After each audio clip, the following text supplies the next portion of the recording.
रात के लगभग 2:30 बज रहे थे। कमरे में अजीब सी खामोशी थी। ऐसी खामोशी जो आवाज नहीं करती, लेकिन सीने पर बोझ डाल देती है।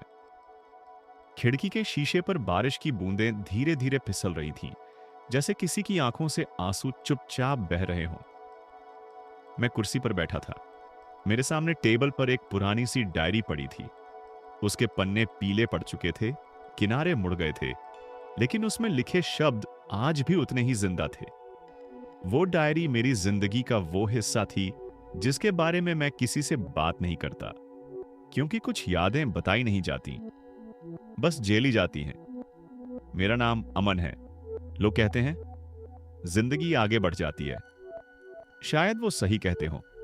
नौकरी मिल जाती है, चेहरे बदल जाते हैं, दिन निकल जाते हैं, लेकिन कुछ चीजें दिल के किसी कोने में अटक जाती हैं।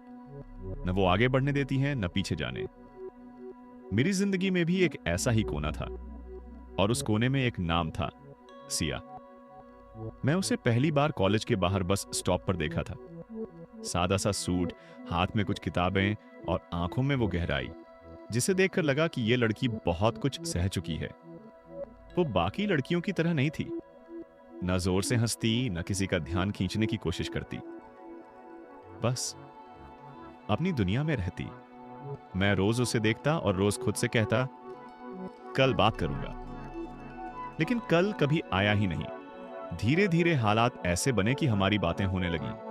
कभी लाइब्रेरी में, कभी क्लास के बाहर। छोटी छोटी बातें, पढ़ाई, किताबें, जिंदगी।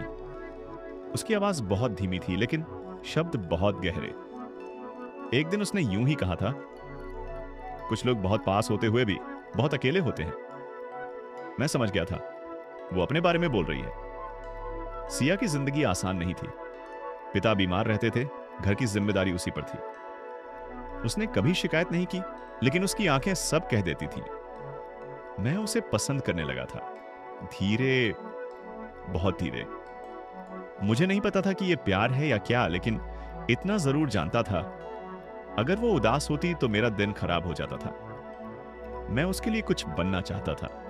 कोई हीरो नहीं, बस ऐसा इंसान जिसके सामने वो चुप ना रहे।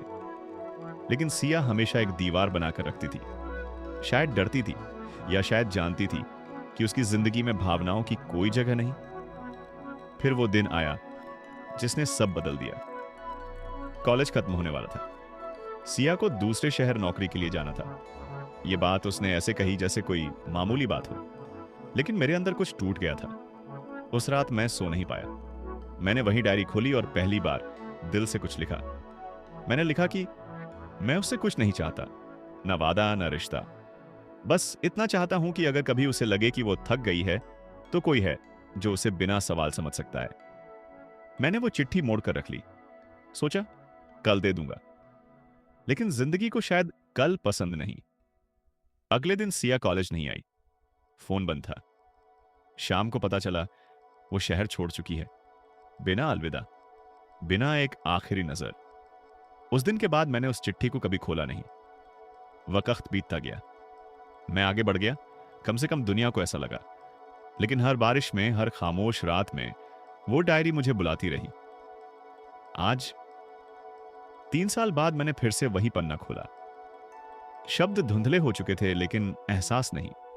मैं मुस्कुरा दिया, क्योंकि आज मुझे समझ आ गया था, कुछ रिश्ते मिलने के लिए नहीं होते। वो बस इसलिए आते हैं ताकि हमें इंसान बना सकें। मैंने डायरी बंद की, खिड़की खोली। बारिश रुक चुकी थी, हवा ठंडी थी, और पहली बार मेरे सीने का बोझ थोड़ा हल्का लगा, क्योंकि वो चिट्ठी आज भी मेरे पास है, और शायद यही काफी है।